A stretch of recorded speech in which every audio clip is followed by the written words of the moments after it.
नमस्कार, मैं हूं आशीष अग्रवाल और आप देख रहे हैं एएनबी न्यूज का खास कार्यक्रम राष्ट्र धर्म। कांग्रेस ने बुधवार को कन्याकुमारी से कश्मीर तक भारत जोड़ो यात्रा की शुरुआत की। इस मौके पर राहुल गांधी ने बीजेपी पर हमला बोलते हुए यात्रा के बारे में लोगों को जानकारी दी। उन्होंने कहा कि दिन भर प्रधानमंत्री मोदी को दिखाया जाता है, हम लोगों को कोई नहीं दिखाता, इसलिए हम यात्रा निकाल रहे हैं। राहुल ने कहा, एक व्यक्ति के हाथों में करोड़ों लोगों का भविष्य है और वो इसे संवारने की बजाय विपक्ष को ईडी और सीबीआई का डर दिखाता है। इतना ही नहीं, उन्होंने आगे कहा, हम फिर गुलामी के दौर में जा रहे हैं। पहले एक ईस्ट इंडिया कंपनी देश पर राज करती थी और अब 3-4 कंपनियां ये काम कर रही हैं। आपको बता दें कि कांग्रेस की भारत जोड़ो यात्रा तमिलनाडु के कन्याकुमारी से केरल, आंध्र प्रदेश, कर्नाटक, तेलंगाना, महाराष्ट्र, मध्य प्रदेश, गुजरात, राजस्थान, यूपी, दिल्ली, हरियाणा और पंजाब होते हुए केंद्र शासित प्रदेश कश्मीर तक जाएगी। राहुल की यह यात्रा करीब 3,570 किलोमीटर है। इस यात्रा के जरिए कांग्रेस 372 लोकसभा सीटों पर फोकस कर रही है।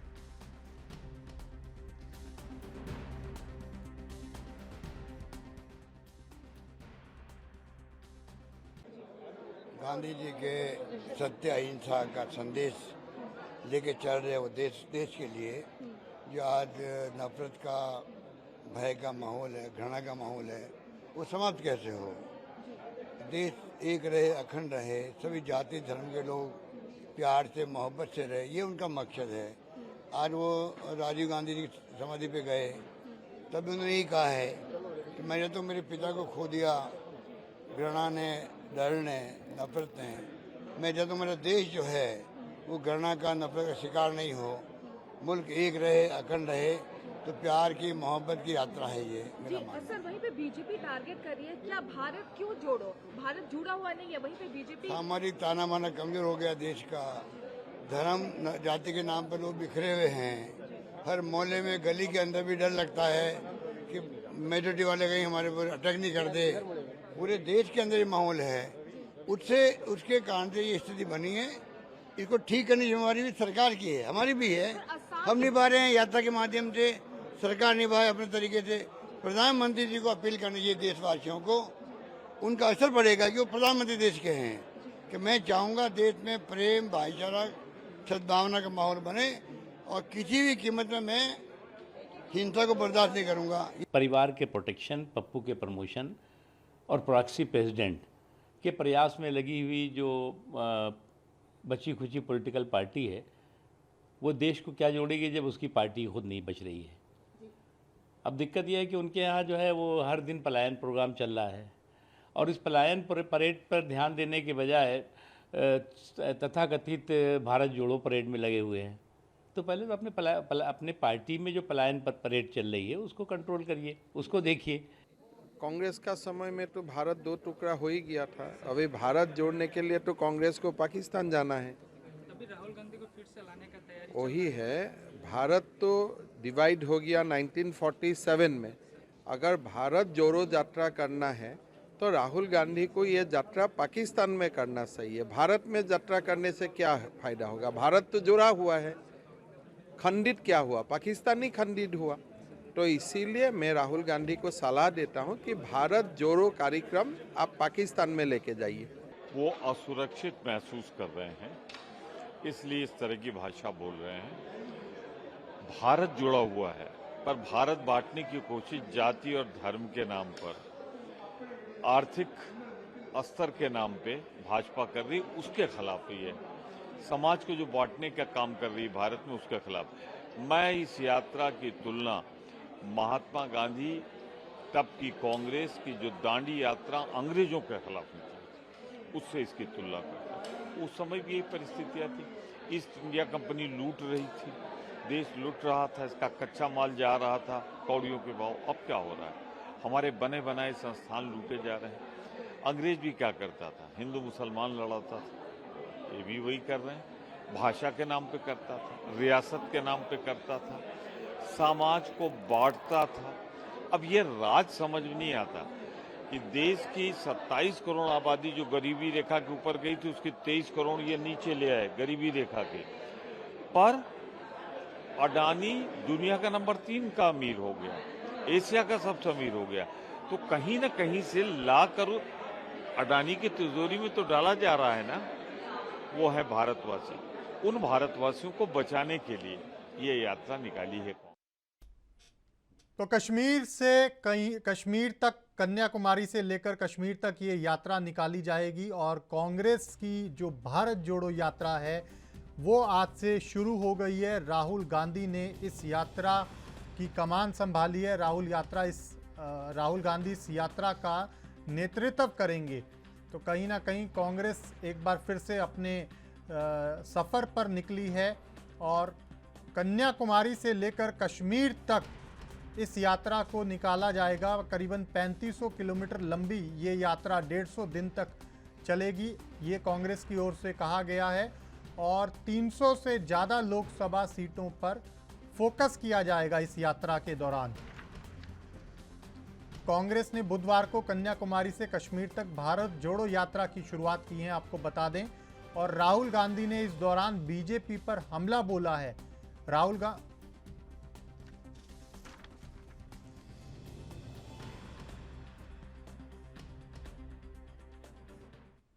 तो इसी मुद्दे पर चर्चा करेंगे और सीधा चलेंगे अपने 3 खास मेहमानों के पास। हमारे साथ आलोक वत्स बीजेपी नेता जुड़ रहे हैं, पीयूष पंत हमारे साथ जुड़ेंगे, वरिष्ठ पत्रकार हैं, और साथ ही साथ संदीप त्रिपाठी नेता कांग्रेस भी हमारे साथ इस चर्चा में रहेंगे।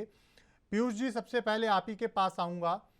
आज कांग्रेस ने यात्रा की शुरुआत तो कर दी है और लक्ष्य है भारत जोड़ने का, लेकिन इसके पीछे सही मायनों में उद्देश्य क्या नजर आ रहा है आपको? देखिए, देश तो जनता से जुड़े हुए हैं और देश के हालात से जुड़े हुए हैं जी। लेकिन उद्देश्य कहीं न कहीं जो है कि पार्टी को और उसके संगठन को जो है एक रिजुविनेट करने का है, उसको फिर से जो है कि उसमें जान फूंकने का है। क्योंकि देखिए, सबसे बड़ी कमजोरी जो कांग्रेस की रही है लगातार, वो ये है कि एक जो है संगठन की जो है वो एक कमजोर संगठन का रहा है लगातार जी। कोई जरूरत नहीं है, मैं आईपैड से पैच हूँ, मुझे जी।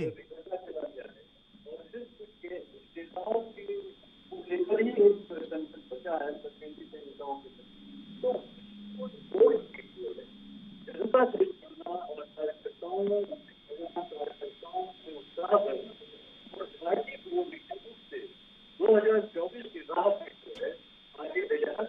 2024 में भारतीय जनता पार्टी को छोटी भी नहीं सकते, कांग्रेस पार्टी बड़ी हो सके।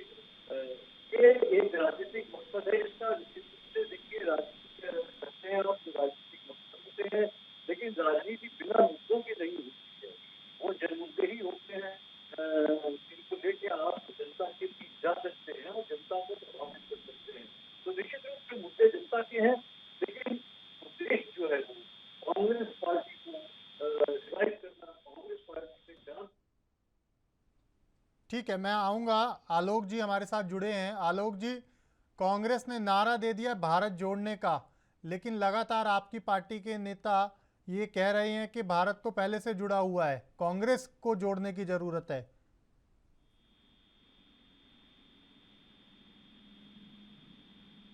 आवाज मिल रही है आलोक जी आपको?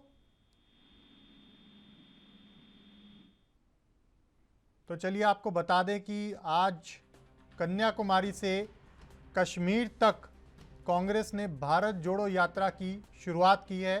करीबन 3500 किलोमीटर इस यात्रा का सफ़र रहेगा। लगभग 372 लोकसभा सीटों पर कांग्रेस का फोकस रहेगा इस यात्रा के दौरान। और नारा ये दिया गया है कांग्रेस की ओर से कि भारत जोड़ो मुहिम है ये। बड़ा सवाल कि क्या वाकई में भारत जोड़ने के उद्देश्य से ये यात्रा कांग्रेस ने शुरू की है, या संगठन को मजबूत करना इस यात्रा के माध्यम से बड़ा उद्देश्य है।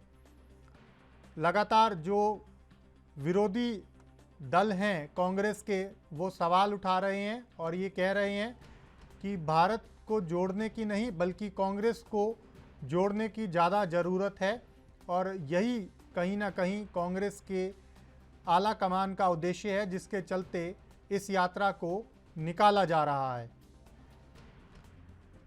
हालांकि ये आने वाले समय में पता लगेगा कि इस यात्रा का कांग्रेस को कितना लाभ मिल पाएगा, क्योंकि 372 सीटों पर जिस तरीके से कांग्रेस फोकस करने का प्रयास कर रही है इस यात्रा के दौरान, उनमें से कांग्रेस को सफलता कितनी सीटों पर मिलेगी ये 2024 ही बताएगा। आज की बड़ी खबर आपको ये बता रहे हैं, बड़ा मुद्दा है पूरे देश में, आज चर्चा का विषय है कांग्रेस की भारत जोड़ो यात्रा। हालांकि सोनिया गांधी ने अपने संदेश में कहा है कि यह कांग्रेस के लिए ऐतिहासिक क्षण है, पार्टी के संगठन के लिए ये संजीवनी का काम करेगा। लेकिन सवाल यही है कि वाकई में क्या इस यात्रा से कांग्रेस को संजीवनी मिल पाएगी, क्योंकि जिस तरीके से कांग्रेस के नेताओं का पलायन जारी है और लगातार विरोधी दल सवाल उठा रहे हैं, ऐसे में कांग्रेस कहीं ना कहीं वाकई में सवालों के घेरे में नजर आ रही है।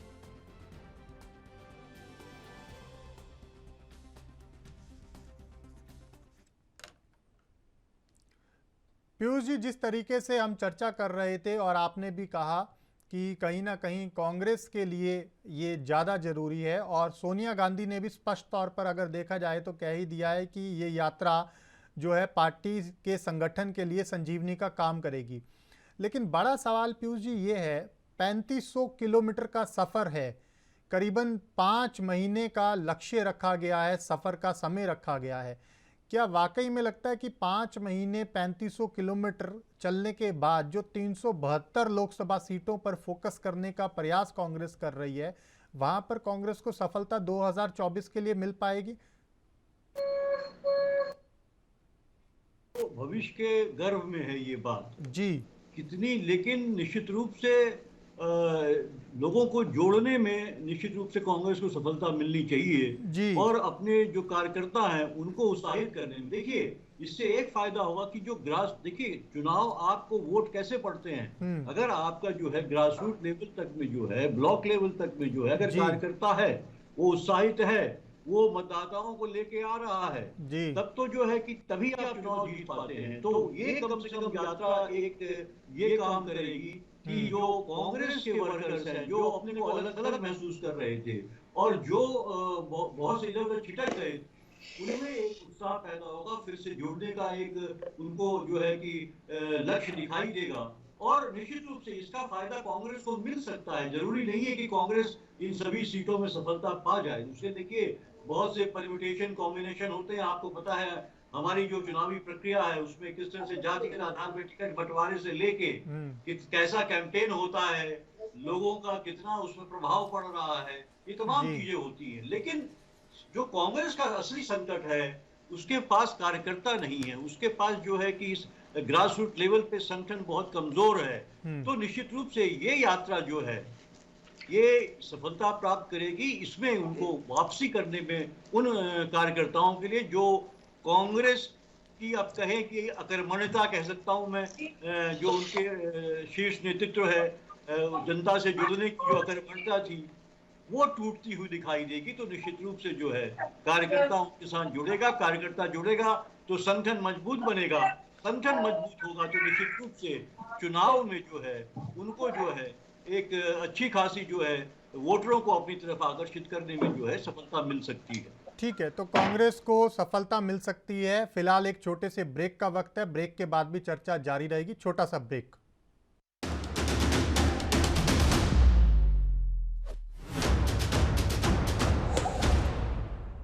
ब्रेक के बाद स्वागत है आपका। सीधा चलेंगे मेहमानों के पास। बड़ी चर्चा कर रहे हैं, कांग्रेस ने जो भारत जोड़ो यात्रा शुरू की है, क्या वाकई में कांग्रेस को इस यात्रा का कोई फायदा मिल पाएगा? हमारे साथ आलोक वत्स बीजेपी से जुड़े हुए हैं। आलोक जी, कांग्रेस ने यात्रा की शुरुआत तो कर दी है, लेकिन सीधा हमला बीजेपी पर, क्या कहेंगे? राहुल गांधी ने सीधे सवाल खड़े किए हैं बीजेपी पर और प्रधानमंत्री नरेंद्र मोदी पर। आरोप ये कि जातियों के आधार पर समाज को बांटने का काम कर रही है बीजेपी, और साथ ही साथ 3 से 4 जो बड़े उद्योगपति हैं, बड़ी कंपनियां हैं, उन्हीं को फायदा पहुंचाने का प्रयास किया जा रहा है। इसके पहले की राहुल गांधी भारत जो, क्या भारत पहले से टूटा हुआ है? कश्मीर से कन्याकुमारी तक भारत एक है। 1947 से ही भारत एक है। तो भारत को जोड़ने की क्या कवायद हो रही है? पहले ये अपना घर जोड़े, जो इनका घर बिखरा हुआ है और रोज एक विकेट डाउन हो जाता है, किसी न किसी कद्दावर नेता का पलायन हो जाता है, तो पहले उस कवायद को रोकें और पिछले 8 वर्ष में ये एक पूर्णकालीन अध्यक्ष नहीं तय कर पाए, तो ये क्या आगे भारत जोड़ो और प्रधानमंत्री का सपना देख रहे हैं? जी। इसके पहले बहुत से लोग लाइन में खड़े हैं। ठीक है। इस लाइन में बहुत से लोग खड़े हैं जी। 6 प्रधानमंत्री के दावेदार हैं जी। जनता पार्टी के विलय को और जनता पार्टी के विपक्ष के द्वारा एकजुट होकर कांग्रेस को मात देने की बात को लोग भूले नहीं है जी। वो अभी सबकी जहन में याद है जी। तो इन परिस्थितियों में ये कहां तक सफल हो पाएंगे, ये अभी भविष्य के गर्त में है। ठीक है। राहुल गांधी देश के प्रधानमंत्री के दावेदार होंगे कि केजरीवाल होंगे कि राहुल जी होंगे कि ममता जी होंगी कि केसीआर होंगे कि नीतीश कुमार होंगे कि शरद पवार होंगे जी।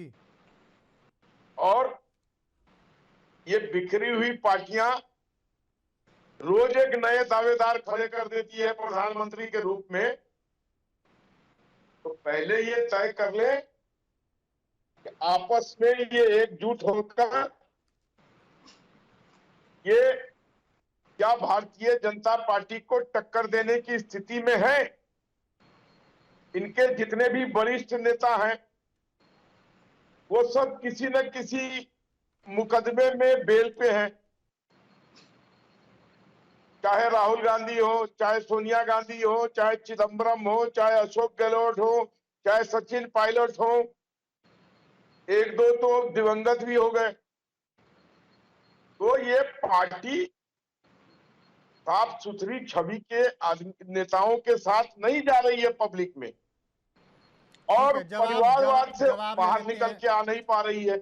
आलोक जी जवाब ले लेते हैं। इस राहुल गांधी को, सोनिया गांधी को लोगों ने रिजेक्ट कर दिया कि उसी को ढोने की कवायद कर रहे हैं और जब ये अध्यक्ष पद का चुनाव की बात करते हैं तो उस पर वरिष्ठ नेताओं की, इनके ही वरिष्ठ नेताओं की उंगलियां उठनी चालू हो जाती हैं। ठीक है आलोक जी जवाब ले लेते हैं। संदीप जी जवाब दे दीजिए। आपने आरोप भी सुन लिए, सवाल भी सुन लिए, किस तरीके से आलोक जी जो हैं सवाल उठा रहे थे इस यात्रा पर, क्या कहेंगे?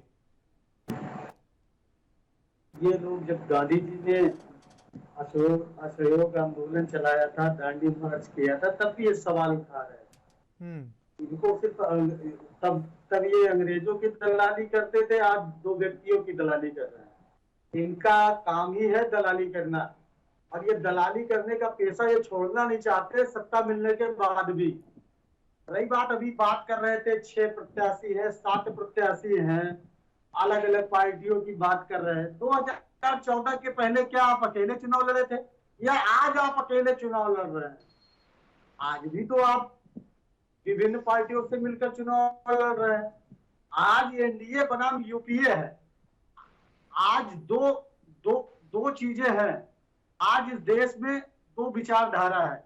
एक गांधीवादी विचारधारा जिसमें अम्बेडकर जी, सुभाष चंद्र बोस, मदन मोहन मालवीय से लेकर हमारे स्वतंत्रता संग्राम सेनानियों की विचारधारा है और एक तरफ नाथूराम गोडसे की विचारधारा है जिसको भाजपा मानती है, आरएसएस मानती है।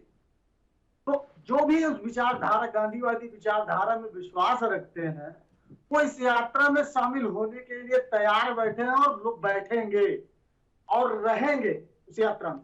अलग अलग प्रदेशों में अलग अलग पार्टियों के लोग इस यात्रा में इस तिरंगे के नीचे चलने के लिए तैयार हैं और आतुर हैं। जिस तरीके से भाजपा ने महंगाई, बेरोजगारी और देश में नफरत का बीज बोकर नफरत की खेती करने का काम किया है, उसके खिलाफ ये कांग्रेस का भारत जोड़ो अभियान है। आज आप देखिए, आज भाजपा के खिलाफ लड़ कौन रहा है, सबसे आवाज उठा कौन रहा है, वो राहुल जी है, जिनसे ये डरते हैं। और डरते हैं, डरने के बाद राहुल जी एक बात कहते हैं कि डर आता कहां से, जब आदमी को कॉन्फिडेंस नहीं होता है तब वो डरता है, और जब डरता है तो नफरत करता है। ये भाजपा का चाल चरित्र और चेहरा है। ये डरते हैं, फिर नफरत करते हैं, फिर बदतमीजी करते हैं, और ये लगातार इनका काम है। ठीक है संदीप जी, इनसे हमें एक बात और मैं कह दूं लास्ट, देखिए ये जो भारत जोड़ो अभियान कांग्रेस ने स्टार्ट किया है जी, एक इंडिविजुअली कांग्रेस का अभियान नहीं है जी। ये अभियान भारत की उस जनता का है जो महंगाई से त्रस्त है जी, उन बेरोजगारों का है जो बेरोजगार हैं, जिनको रोजगार नहीं मिल रहा है, जो जीएसटी से परेशान है उनका है, किसानों का है जिनको एमएसपी नहीं मिल पा रही है, जिनको 2022 का वादा किया गया था आय डबल करने की, आज खेते की आय 3 गुना बढ़ गई है। ये आंदोलन आम जनता का है, और ये कांग्रेस का आंदोलन जनता की आवाज के लिए है, कांग्रेस के लिए नहीं है।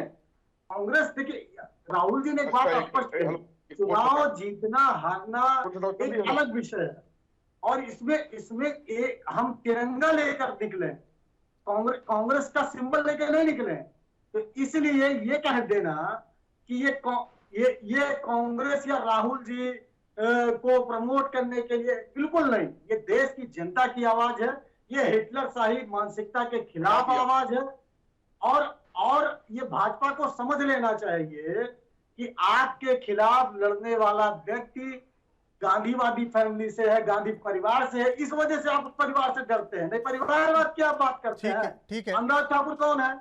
ठीक है संदीप जी, आऊंगा मैं आपके पास। पीयूष पंत जी के पास मुझे जाना है। राजवीर सिंह कौन है? कितने नाम बताऊं मैं भाजपा के? वसुंधरा राजे के लड़के हैं, कौन नहीं है?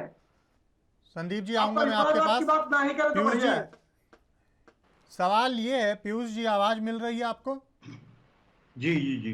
पीयूष जी, जिस तरीके से आपको ध्यान होगा, जब कांग्रेस ने एक नारा दिया था चौकीदार चोर है, और उस नारे को काउंटर करने के लिए बीजेपी ने एक कैंपेन लॉन्च कर दिया था बड़े स्तर पर, मैं भी चौकीदार हूं, और कहीं ना कहीं जो चौकीदार चोर है से ज़्यादा मैं भी चौकीदार चोर हूं, वो वाला नारा ज़्यादा हिट हो गया था। तो सवाल ये है, जिस तरीके से बीजेपी ने अब इस यात्रा के ऊपर अटैक करना भी शुरू कर दिया है, और स्पष्ट तौर पर कहा जा रहा है कि पप्पू के प्रमोशन में लगे हैं, राहुल गांधी का नाम का जिक्र भी नहीं करना चाह रहे कहीं ना कहीं बीजेपी के नेता, पप्पू के प्रमोशन में लगे हैं, इस तरह के मतलब शब्दों का प्रयोग किया जा रहा है। आपको क्या वाकई में लगता है कि जो ये यात्रा है, और उस यात्रा के ऊपर चाहे वो विरोधी दल कोई भी हो, जिस तरीके से अटैक कर रहे हैं, आज असम के मुख्यमंत्री ने भी कहा कि इस यात्रा को पाकिस्तान से शुरू करना चाहिए था राहुल गांधी को, क्योंकि जो विभाजन है वो तो बहुत पहले हो चुका था। आज क्या चीज़ विभाजित हुई है देश में जो ये यात्रा की ज़रूरत आन पड़ी? तो क्या ऐसे जो अटैक्स होंगे पॉलिटिकल, उनसे कहीं आपको लगता है इफेक्ट आएगा? मैं संदीप जी आपके पास भी आऊँगा, पहले एक बार पीयूष जी से जवाब ले लूँ। मैं इसका जवाब दूंगा कि आपके पास भी आऊंगा मैं एक बार। मैंने सवाल संदीप जी पीयूष जी से लिया, और पीयूष जी के तुरंत बाद आपसे भी जवाब लूंगा इसी सवाल पे। देखिए आशीष जी, इस तरह के अटैक जो है वो भारतीय जनता पार्टी कांग्रेस में करती है जी, और दूसरी पार्टियां जो हैं वो भारतीय जनता पार्टी में भी करती हैं जी। तो ये लोकतंत्र में ये चलता है, अपनी अपनी राजनीति करते हुए जो है एक दूसरे को के ऊपर अटैक चलते हैं। लेकिन भारतीय जनता पार्टी के कहने से जो है राहुल गांधी पप्पू नहीं हो जाते। पप्पू उन्होंने बनाया है उनको, लेकिन जिस तरह की बात वो करते हैं और जो मुद्दे उठाते रहे हैं वो सीधे नरेंद्र मोदी को चुनौती देते रहे हैं वो। बिल्कुल। और ये भी जो आपने कहा चौकीदार वाला जो मामला है, उसको भारतीय जनता पार्टी के आईटी सेल ने जो है वो अप्रभावी कर दिया। उनकी जो टेक्निक है और उनकी जो एफिशिएंसी है जी, उसकी वजह से उन्होंने उसको कहीं न कहीं जो है दूसरी दिशा दे दी, काउंटर कर दिया था पूर्ण रूप से। लेकिन उन्होंने मामला वही उठाया था, क्योंकि राफेल वाले मामले में निश्चित रूप से गड़बड़ी हुई। और ये बाद में जिस तरह से चीफ जस्टिस साहब को राज्यसभा भेज दिया गया, आप देखिए उसमें इंडिकेशन तमाम मिल जाते हैं, कुछ न कुछ था लिफाफे में, जिस तरह से दे दिया गया और सुप्रीम कोर्ट ने जिस तरह से कहा उसको, तो तमाम जो हुए, तो वो उनकी बात सही थी, क्योंकि उसमें वहां के लोगों ने भी जो उस कंपनी के जो फ्रांस की है, वहां के भी ये वहां से खबरें आई थी कि हाँ इसमें जो है वो फेवर किया गया है, अनिल अंबानी को वो दिया गया कॉन्ट्रैक्ट, दिलवाया गया है, और जो है कि तो तमाम चीजें थी।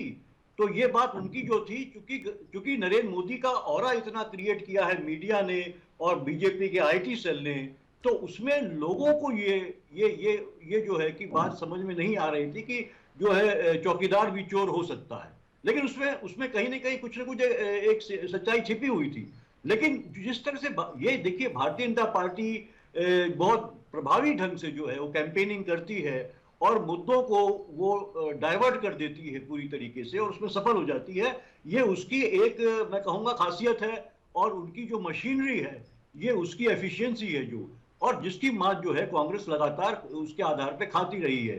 लेकिन इसका मतलब ये नहीं है कि अब देखिए, भारत जोड़ो यात्रा का मतलब है भारत के दिलों को जोड़ने का। जिस दिलों में जो है, जो मेरे ख्याल से कांग्रेस यही की कोशिश कर रही है, अगर मैं समझ पाया हूं तो, क्योंकि आप लिटरली उसको, जो भारतीय जनता पार्टी वाले, खैर वो तो राजनीति कर रहे हैं, उनको नीचा दिखाना है कांग्रेस को या राहुल गांधी को, तो इस तरह की बात कर रहे हैं कि पाकिस्तान जाओ और ये करो। अगर ऐसा ही है तो जो है कि अखंड भारत के लिए कोई प्रयास भारतीय जनता पार्टी क्यों नहीं कर रही है? ये जो है पूरी तरीके से कहते हैं कि अखंड भारत की बात करते हैं, लेकिन कहीं कुछ नहीं हो रहा है प्रयास। तो वो जनता के दिलों के, भारत के लोगों के दिलों को जो जोड़ने की बात हो रही है, जिन दिलों को, जिसमें जो है घृणा, भेदभाव पैदा किया जा रहा है, वर्तमान जो सत्ता है उसके द्वारा जो हेट पैदा करके लोगों के साथ जिस तरह के अपशब्दों का इस्तेमाल हो रहा है, भावनात्मक रूप से कहीं ना कहीं जुड़ने का प्रयास कांग्रेस का है, ऐसा ही कुछ कहना चाह रहे हैं कुल मिलाकर के पीयूष जी आप?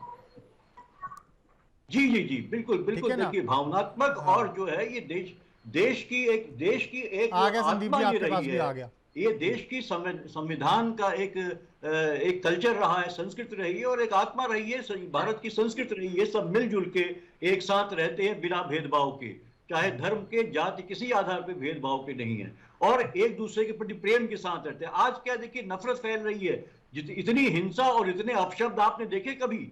इतनी ज्यादा अपशब्द हो रहे हैं, भाषा में जो है, भाषा का स्तर गिरता जा रहा है, कहां पहुंच गया है जी। तो ये तमाम चीजें हैं जिनसे लोगों को उबारना है, उनको समझाना है कि देश बनता है प्यार से, मोहब्बत से। मुझे लगता है इसी उद्देश्य से ये यात्रा निकाली जा रही है। तो लोगों के दिलों को जोड़ने की बात कही जा रही है, न कि टेरिटोरियल या जो है कि सीमा से जोड़ के आप ये ज्योग्राफिकली आप कहिए भारत तो जुड़ा हुआ है, पूरी तरीके से जुड़ा हुआ एक है, लेकिन जो लोगों को दिलों को बांटा जा रहा है वो जोड़ने की बात शायद राहुल गांधी कर रहे हैं। जी ठीक है। संदीप जी कुछ कहना चाह रहे थे काफी देर से, कहिए संदीप जी। जी आशीष जी, अभी आपने पप्पू की बात कही जी, मैंने नहीं कही, बीजेपी वालों ने आज जो बातें कही मैं उसी पे चर्चा कर रहा हूँ। हाँ, मैं बीजेपी की ही बात कर रहा हूँ। राहुल जी पप्पू है, मुझे हमारी पार्टी को वो स्वीकार है, और क्यों स्वीकार है ये मैं बात रखना चाहता हूँ जी। कि हमारे यहाँ लोगों को पप्पू व्यक्ति को कहा जाता है, जो सीधा साधा व्यक्ति हो, जो छल प्रपंच से दूर रहता हो, सीधी बात करता हो, दिल से बात करता हो, उसे हमारे यहाँ पप्पू कहा जाता है। अगर ऐसी बात है, अगर वो भाजपा कहती है पप्पू है तो ठीक है, अच्छी बात है, लेकिन वो झूठे नहीं है, वो मक्कार नहीं है, वो देश को तोड़ने वाले नहीं है, समाज को तोड़ने वाले नहीं जी। ये कौन है? ये गप्पू भाई है। ये गप्पू कौन है? ये वही है जिसने कहा था 2022 में किसानों की आय दोगुनी हो जाएगी। वो वही झूठा मक्कार आदमी है जिसने कहा था 100 स्मार्ट सिटी बनेंगे। ये वही मक्कार आदमी है जिसने कहा था कि अब तक बुलेट ट्रेन चल जानी चाहिए थी। ये वही मक्कार आदमी है जिसने कहा था कि 2022 तक सबको पक्का मकान मिल जाएगा। ये वही मक्कार झूठा आदमी है जो अगला बनाम पिछड़ा की बात करता है, जो ये कहता है कि वो पहला ओबीसी प्रधानमंत्री है। ये वही मक्कार झूठा आदमी है जो लखीमपुर में सिख बनाम हिंदू करता है, किसानों की हत्या पर भी पॉलिटिक्स करता है। मैं आपको बताना चाहता हूं, आपके एएनबी के चैनल पर जब लखीमपुर का हत्याकांड हुआ तब मैंने ये कहा, मेरी आप डिबेट निकाल कर देख लीजिए, हमने कहा ये भाजपा इसका पॉलिटिकल माइलेज लेगी और ये ध्रुवीकरण करेगी पश्चिमी उत्तर प्रदेश में, और उसने किया और उसका फायदा लिया इसी उत्तर प्रदेश चुनाव में। तो आज भारत जोड़ो अभियान की जरूरत क्यों? आज भारतीय जनता पार्टी जहां पर उसको जरूरत होती है धर्म के नाम पर ध्रुवीकरण करने की, धर्म के नाम पर ध्रुवीकरण करती है। जहां अगला बनाम पिछड़ा की जरूरत होती है वहां मोदी जी ओबीसी बन जाएंगे। सवर्णों की पार्टी कही जाती है, सवर्ण बनाम पिछड़ा बना देंगे, एससी को ओबीसी से लड़ा देंगे, सिख को जो है हिंदुओं से लड़ा देंगे। तो जो ये डाइवर्जन की पॉलिटिक्स भाजपा आज पूरे देश में कर रही है, उसके खिलाफ कांग्रेस की ये प्यार भरी राजनीति, दिलों को जोड़ने वाली राजनीति के लिए भारत जोड़ो अभियान की जरूरत थी और इसको जनता का समर्थन मिलेगा। मैं आपको विश्वास के साथ कह रहा हूं और आपके ही मीडिया चैनल पर वो चलेगा और मैं फिर बैठूंगा और कहूंगा कि देखिए जनता का समर्थन मिल रहा है या नहीं मिल रहा है। दूसरी बात, ठीक है, मैं लौटूंगा, मैं जवाब ले लेता हूँ साथ साथ, जवाब ले लेता हूँ मैं साथ साथ। आलोक जी एक और सवाल उसी में ऐड कर लीजिए। जी बताइए। अभी भ्रष्टाचार की बात कर रहे थे, अमित शाह जी क्या है, तड़ीपार है कि नहीं है, मोदी जी के ऊपर मुकदमा है कि नहीं है, कौन आपका नेता ऐसा है? आडवाणी जी को 30 साल में आपने नोटिस इशू कराया था, 30 साल बाद सीबीआई का राष्ट्रपति का जब उम्मीदवार बने थे वो, आप क्या बात कर रहे हैं मुकदमों की? और आपने तो फर्जी मुकदमा लगाया, 5 दिन ईडी में पूछताछ हुई, क्या निकल कर आया जरा बताइएगा। आलोक जी बता दीजिए, को पता तो चले। आलोक जी इनकी बात गूंज के आ रही थी, मैं पूरा ध्यान से मैं समझ सवाल मैं दोहरा देता हूं। कांग्रेस के प्रवक्ता संदीप त्रिपाठी ये कह रहे थे कि बीजेपी लगातार धर्म के नाम पर ओबीसी को एससी से, हिंदू को मुस्लिम से, इस तरह से समाज को कहीं ना कहीं बांटने का काम कर रही है। एक दूसरा कि जितने भी बीजेपी के बड़े नेता हैं वो कहीं ना कहीं अपने आप भ्रष्टाचार से जुड़े मामलों में संलिप्त हैं, तो ऐसे में ये दूसरों के ऊपर उंगली उठाना छोड़ दें, ये सवाल उठा रहे थे संदीप त्रिपाठी। समझ गया आपकी बात। तीसरा राहुल जी से ठीक है, पहले दो का जवाब ले लेने दीजिए। संदीप जी थोड़ा शांत रहिए। आप बोल रहे थे तो मैं सुन रहा था। कांग्रेसियों की आदत है हल्ला बोल करने की। इन्होंने लखीमपुर की बात की, आपकी तरह से बंदूक रख के नहीं। अब आप शांत से सुने। इन्होंने मनीष जी लखीमपुर की बात की। पिछले चुनाव में भारतीय जनता पार्टी को 100% वहां पे मत प्राप्त हुए हैं। सारी सीटें वहां की 6 की 6 हमने जीती हैं। तो वहां की जनता ने इस बात को नकार दिया कि हमने कोई गलत काम किया था, और जिसने गलत काम किया वो जेल के सलाखों के पीछे है, उस पर कानूनी कार्रवाई हो रही है। तो इसका मतलब कांग्रेस को अगर इतने दिन तक जनता ने मेहनत दी, आप सवाल कैसे उठाते हैं? आप जवाहरलाल नेहरू जी पर सवाल कैसे उठाते हैं? आप मनमोहन सिंह पर सवाल कैसे उठाते हैं?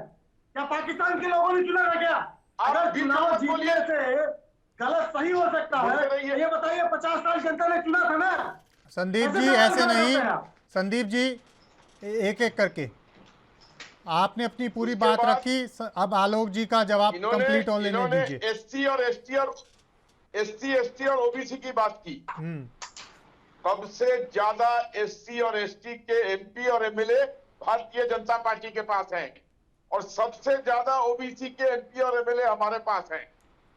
तो ये इनका तर्क झूठा है, और हमारे बड़े नेता कोई बेल पर नहीं है, किसी भी घोटाले में लिप्त नहीं है। अच्छा, महाराष्ट्र में भी पीडीएफ घोटाला हुआ, फिर ये बीच में बोल रहे हैं। महाराष्ट्र में पीडीएफ घोटाला हुआ, एमपी में संदीप जी ऐसे नहीं, रुक जाइए, एक एक करके आपने जो 2 सवाल किए, संदीप जी जो आपने 2 सवाल किए, पहले मुझे उनका जवाब ले लेने दीजिए। संदीप जी, मोदी जी का आलोक जी आप कंप्लीट कीजिए क्या अपनी बात कर बात। रहे हैं? संदीप जी रुक जाइए, मैंने आपको कहा एक एक करके। आलोक जी कंप्लीट कीजिए। सारे नेता बेल पर हैं, देर सवेरे जेल जाएंगे। 5,000 करोड़ के घमंड में सोनिया गांधी और राहुल गांधी करते हुए है। एक चिड़िया को जेल नहीं भेज पाए कांग्रेस की, फर्जी बात कर रहे हैं। 2G 3G घोटाला, घोटाला, वोफोर्स घोटाला, जहाज रानी घोटाला, रेलवे मंत्रालय। चलिए ठीक है, घोटालों के ऊपर फिर कभी चर्चा करेंगे। 1 मिनट संदीप जी रुकिए, संदीप जी 1 सेकंड रुकिए, मेरे को एक सवाल ले लेने दीजिए। संदीप जी रुकिए। आलोक जी रिजेक्ट कर दिया। आलोक जी ये बताइए और आलू से चोखा बनाता है। आलोक जी ये बताइए, संदीप जी रुक जाइए एक बार। संदीप जी, आलोक जी ये बताइए कि आज जिस तरीके से एक बड़ी बात कही है, कांग्रेस ने एक बड़ा ये संदेश देने का कोशिश की है कि तिरंगा लेकर इस यात्रा को निकाला जा रहा है। अपनी भी बात करिए ना। संदीप जी रुक जाइए, 650 करोड़ लोग। संदीप जी ऐसे नहीं, रुक जाइए एक एक करके। देखिए कांग्रेस सुनाइए ना, इंटर के बाद 12वीं होता है। रावण से ज्ञान लेने लक्ष्मण जी गए थे, भरत जी गए थे, अमित शाह के अलावा कुछ नहीं। बेटी पटाओ किसने बताया था? ठीक है, आप दोनों रुकिए। अमित शाह ने बताया था। पीयूष जी मैं आप ही के पास आऊंगा सीधा। पीयूष जी मेरा सवाल है कि जिस तरीके से कांग्रेस ने इस यात्रा में एक बड़ा संदेश देने की कोशिश की है, तिरंगा लेकर इस यात्रा को निकाला जा रहा है बजाय कांग्रेस के झंडे के साथ, क्या इस मायने क्या समझे जाएं इसके बात के? देखिए इसके मायने यही है कि ये एक चूंकि देश का मुद्दा है, क्योंकि देश को जोड़ने की बात हो रही है, देश के लोगों को आपस में जोड़ने की बात हो रही है, तो ये एक इसीलिए जो है एक राष्ट्रीय तिरंगा जो है उसको साथ लेके जाया जा रहा है। और इसका एक संदेश ये भी है कि ये पार्टी की यात्रा नहीं है, इसमें हर कोई शामिल हो सकता है जो चाहता है कि देश में के जो मुद्दे हैं, जनता के मुद्दे हैं, महंगाई, बेरोजगारी जो है, उससे अगर वो एग्री करता है कि हाँ ये मुद्दे हैं, तो वो साथ में चल सकता है। जो इस देश में जो एक जो है कि आपसी जो है भाईचारे को खत्म करने की जिस तरह की बातें हो रही हैं, उसको खत्म करना चाहता हो, वो इस झंडे के तले आ सकता है, क्योंकि ये राष्ट्रीय ध्वज है। तो ये एक इसको व्यापकता देने के लिए और एक इसको राष्ट्रीय स्तर देने के लिए, राष्ट्रीयता देने के लिए इसको पार्टी के झंडे से अलग रखा गया है, ताकि कोई भी इसमें शामिल हो सकता है, कोई भी नागरिक। और जैसा कि हमें और आपको पता भी है कि सिविल सोसाइटी के करीब 150 जो ऑर्गेनाइजेशंस हैं वो कहीं ना कहीं जो है इसके समर्थन में हैं। तो वो इसको एक व्यापकता देने के लिए और पूरी एक भारतीयता देने के लिए उसको जो है ये जो है कि राष्ट्रीय ध्वज को साथ में रखा गया है, न कि पार्टी के ध्वज को। ठीक है पीयूष जी, फिलहाल मुझे ही प्रोग्राम न बन जाए। मुझे फिलहाल एक छोटे से ब्रेक के लिए रुकना है, एक छोटा सा ब्रेक के बाद भी चर्चा जारी रहेगी।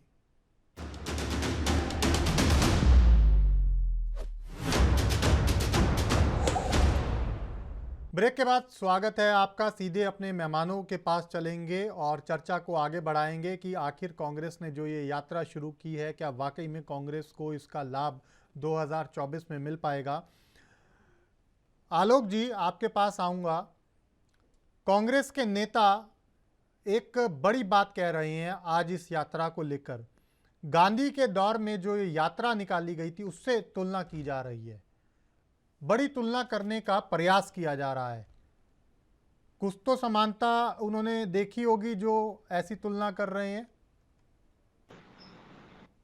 देखिए, गांधी जी से आजकल हर आदमी तुलना करने लगता है।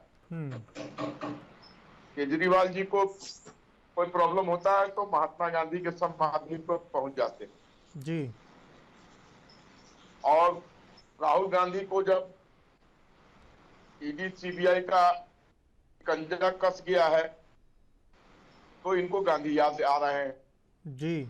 और इनके कांग्रेसी वर्कर को ईडी के खिलाफ प्रदर्शन और धरना देने की बात है। अरे भाई, कोर्ट से मामला है, कोर्ट में एफआईआर दर्ज है, कोर्ट से बेल पे है। आप कौन से तंत्र में विश्वास करते हैं? लोकतंत्र में अगर कोई आदमी को ईडी ने पूछताछ की है सुप्रीम कोर्ट के निर्देश पर, आप वहां धरना प्रदर्शन कीजिएगा कि ये गलत हो रहा है तो बात कर दो। ये सारी कवायद बोझपूर्ण हरकत है। ये लोकतांत्रिक मूल्यों का अपमान है। और राहुल गांधी यात्रा निकाल रहे हैं, इनके पैरेलल केजरीवाल जी भी यात्रा निकाल रहे हैं पूरे देश का भ्रमण करने का। उसके बाद कुछ दिन में नीतीश बाबू भी यात्रा निकाल देंगे। केसीआर ऑलरेडी इस कवायद में लग गए हैं। केसीआर कौन है? आप प्लीज मत बोलिए। देश की जनता कौन है? संदीप जी बीच में इंटरप्ट मत कीजिए, बात कंप्लीट होने दीजिए। मैं आपके पास आऊंगा, आपको पूरा मौका मिलेगा। केसीआर है कौन? संदीप जी क्या पूछिए जाके कौन है? आप आलोक जी कंप्लीट कीजिए अपनी बात। ये ज्ञान है भाजपा के लोगों का। उसके ऐसे बाद लोग भाजपा में हैं। एक कद्दावर, ऐसे एक फ्रॉड लोग, कद्दावर, ऐसे एक कद्दावर अर्थ ज्ञानी, ऐसे लोग हैं। माननीय प्रधानमंत्री श्री नरेंद्र मोदी जी ठीक है आलोक जी, एक बात का और जवाब दे दीजिए, एक सवाल का और जवाब दे दीजिए। हमारे साथ वरिष्ठ पत्रकार पीयूष जी भी हैं इस चर्चा में, आप उनको सुन भी रहे थे। उन्होंने एक चर्चा की शुरुआत में बड़ी बात कही।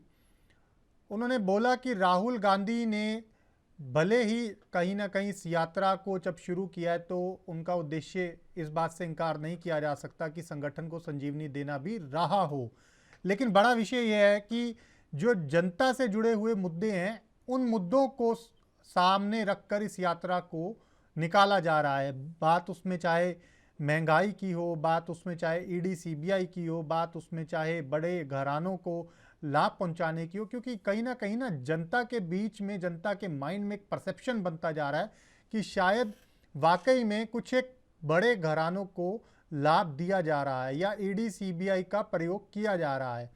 तो क्या वाकई में ये जो मुद्दे हैं जिसको कांग्रेस ने अपनी इस यात्रा में फोकस रखा हुआ है और इसी मुद्दों को लेकर कांग्रेस यात्रा भी निकाल रही है, तो इनको मुद्दों का आप काउंटर कैसे करोगे? क्योंकि महंगाई है, इससे तो आप इनकार नहीं कर सकते, आप लोग खुद मान रहे हो उस चीज को, आपके नेता मान रहे हैं। देखिए मनीष जी, 2004 से लेके 2014 तक मनमोहन सिंह की सरकार थी। इन्फ्लेशन रेट का एवरेज 9.5 से ऊपर था। कहां से लाए ये ज्ञान? मोदी के आप बीच में मत बोलिए। अरे झूठ बोलेंगे क्यों नहीं बोलेंगे? संदीप जी बात को पूरी कर लेने दीजिए, आलोक जी को बीच में बार बार इंटरप्ट मत किया करिए। सवाल पूछा है, सवाल का जवाब ले लेने दीजिए। 6.5 से ऊपर नहीं गया इन्फ्लेशन। आ रहा हूँ, आपके पास ही आ रहा हूँ, रिपोर्ट है, आपके पास आऊंगा Sandeep ji. Fastest growing economy in the world.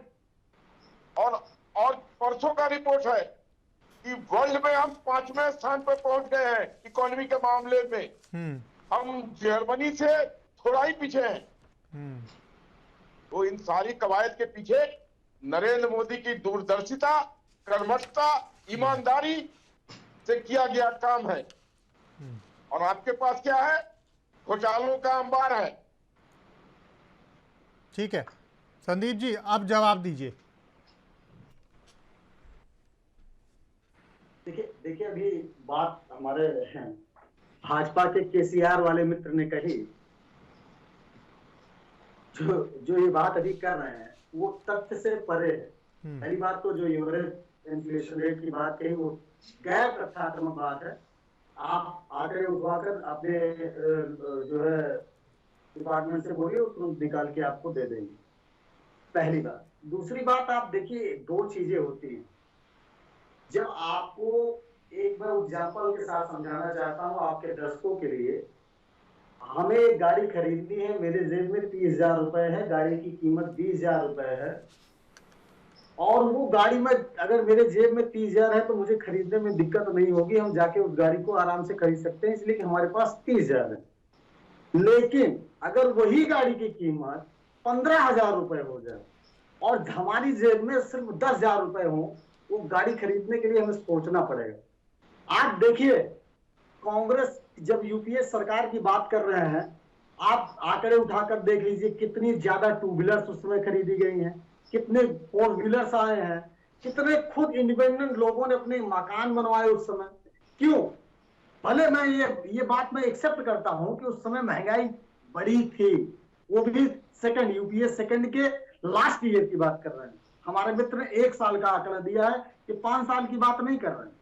लेकिन हमारी जो है जो ग्रोथ थी वो 9% थी, तो हमें ये फर्क नहीं पड़ रहा था कि अगर महंगाई थोड़ी बहुत ज्यादा भी है तो हमें उससे ज्यादा सैलरी में बढ़ के मिल रहा है। आप जॉब कर रहे हैं, आप बताइए आपको 8 साल में कितनी सैलरी आपकी बढ़ी?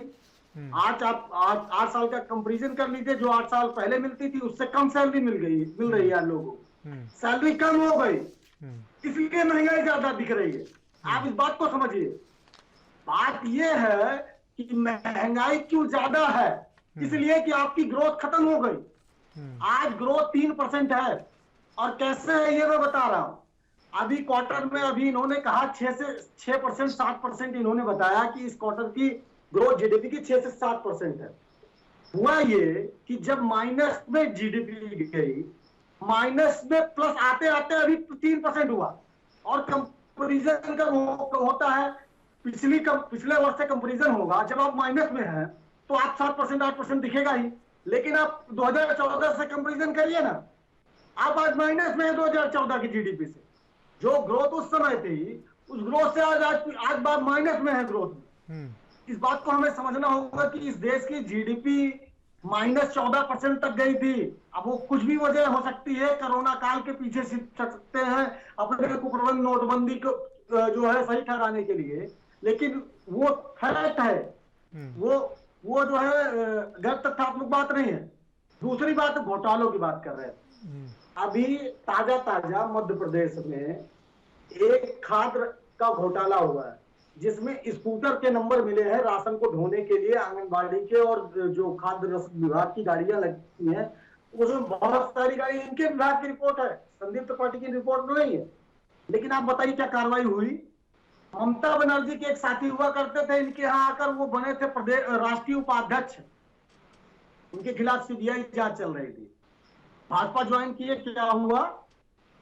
जांच चली या बंद हुआ? बंद हो गई। आज वो फिर से रिटर्न होकर आज तृणमूल में है। गंगा नहा लिए, गंगा स्नान करके फिर से टीएमसी में चले गए। ऐसे बहुत सारे गंगा स्नान करने के लिए भाजपा में नेता गए।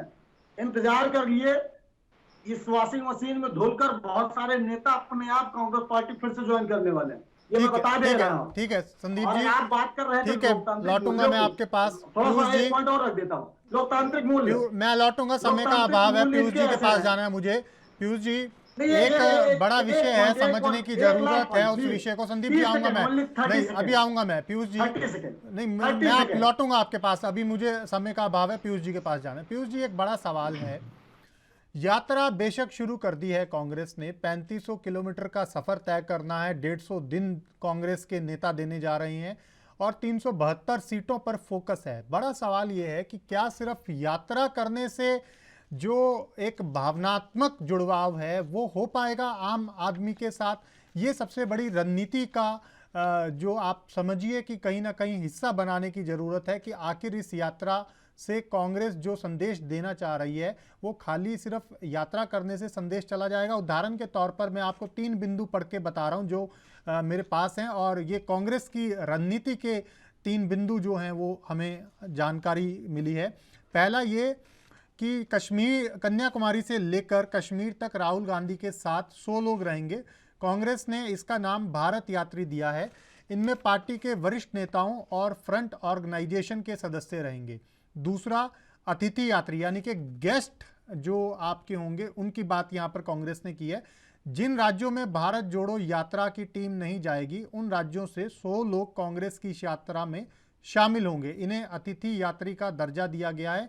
इनमें मुख्य रूप से जो है बिहार, बंगाल और पूर्वोत्तर भारत से आने वाले नेताओं को जगह दी जाएगी।